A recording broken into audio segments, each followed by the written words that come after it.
Brahmanandam గారితోనే start చేద్దామని అనుకుంటున్నాము.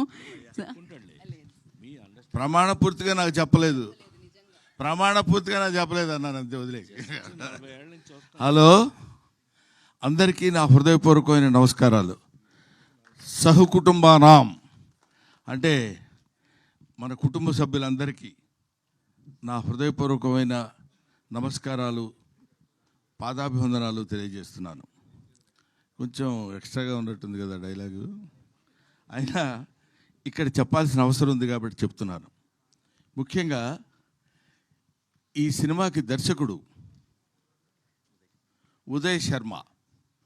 ఉదయించే శర్మ. ఇతను చాలా ఒబిడియంట్గా ఉంటాడు. నిజంగా ఇంత ఒబిడియంట్గా ఉంటాడేమో అనుకుంటాం మనం. సెట్లో అలా ఉండడు. సెట్లో తనకి ఏంది కావాలో అది వచ్చే వరకు పిండుకుని వాళ్ళ చేత యాక్ట్ చేయించేటువంటి ఒక అప్కమింగ్ అద్భుతమైన దర్శకుడు. ఇతని గురించి తర్వాత మాట్లాడుకుందాం, సినిమా హిట్ అయిన తర్వాత మాట్లాడదాం. ఇతని వెనకాల బ్యాక్ బోన్ ఒక అతను ఉన్నాడు. అతని పేరు అర్జున్ సాయి. ఎప్పుడు వెనక నుంచి ఇట్లా తొంగి చూస్తుంటాడు.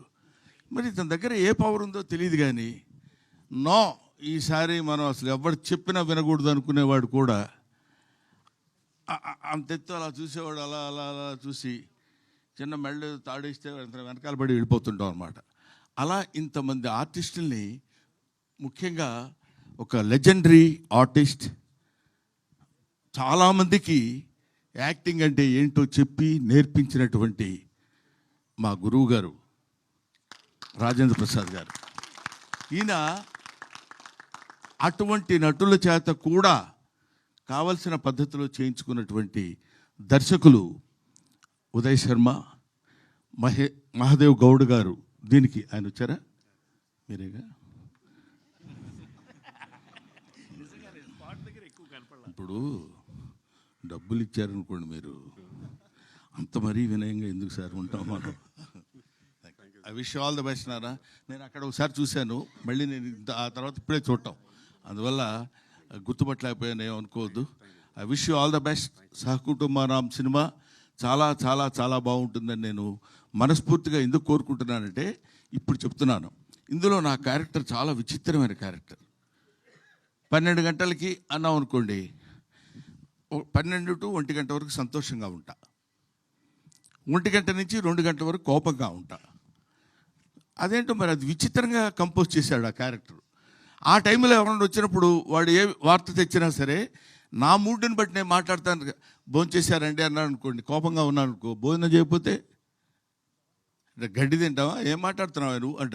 అది మంచి మాట కదా సార్ అనే దాని మీద ఒక అద్భుతమైనటువంటి క్యారెక్టర్ ప్లే చేసి నాకు అది వినిపించి పడేశారు నన్ను. నేను అక్కడ పడిపోయా. ఈ సినిమాలో నా క్యారెక్టర్ యొక్క స్పెషాలిటీ అది చాలా బాగా చేశాడు. ముఖ్యంగా ఈ సినిమాలో హీరో, అప్పుడు గడ్డం లేదు, ఇప్పుడు ఉంది, అప్పుడు ఉంది, అయినా ఇంత లేదు.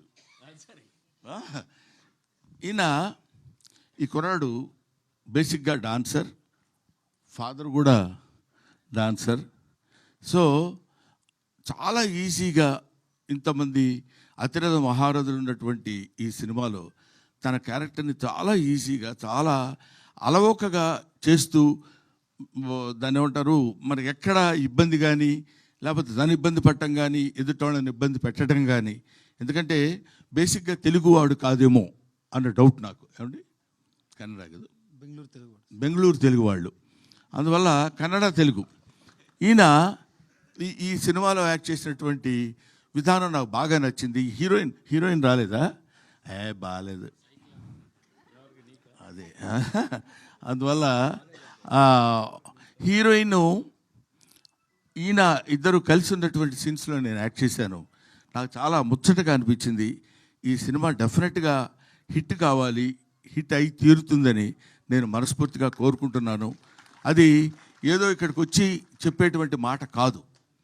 చాలామందికి మామూలుగా ఏదో ఒక ఫంక్షన్కి వెళ్ళినప్పుడు ఈ ఫంక్షన్ చాలా సూపర్ హిట్ అవుతుందండి, అందువల్ల నేను ఇలా కావాలని కోరుకుంటున్నాను. అందువల్ల మీ అందరికీ నేను చెప్పేది ఏంటంటే, ఇది మామూలు రొటీన్, కానీ ఇది ఈ సినిమా నేను చూసినప్పుడు, ఇంతకుముందు ఉత్సవం అనే ఒక సినిమా చూపించాడు ఎవరో మిస్టర్ అర్జున్ సాయి. చూపించినప్పుడు తను కూడా ఇంతమంది ఆర్టిస్టులు ఎక్కడ ఆర్ట్ ఉందో వాళ్ళని పట్టుకుని తీసుకొచ్చేసి ఏ ఏ క్యారెక్టర్కి పర్ఫెక్ట్గా సూట్ అవుతారో అని తెలుసుకొని చేసినటువంటి ఈ సినిమా, పైగా అంత అందమైనటువంటి టైటిల్ సహకుటుంబానాం. ఎంత బాగుందండి పేరు. ఎంతకాలం అయింది ఇట్లాంటి పేరు విని అనే ఆలోచన కూడా కలిగించే విధంగా అద్భుతమైనటువంటి సినిమాను నిర్మించిన నిర్మాతలకి, దర్శకులకి, నటీనటులకి నా హృదయపూర్వకమైన నమస్కారాలు తెలియజేసుకుంటూ ఈ సినిమాని మంచి విజయం సాధించే దిశగా మీరు తీసుకెళ్లాలని మిమ్మల్ని కోరుకుంటున్నాను, ప్రేక్షక మహాశయుల్ని కోరుకుంటున్నాను. Thank you very much. ఏమండి, అది నాకు సంబంధం లేదు. చేయకపోతే మీరు చేస్తే ముందే చేస్తే, కాబట్టి అది మీరు చెప్పండి అమ్మా.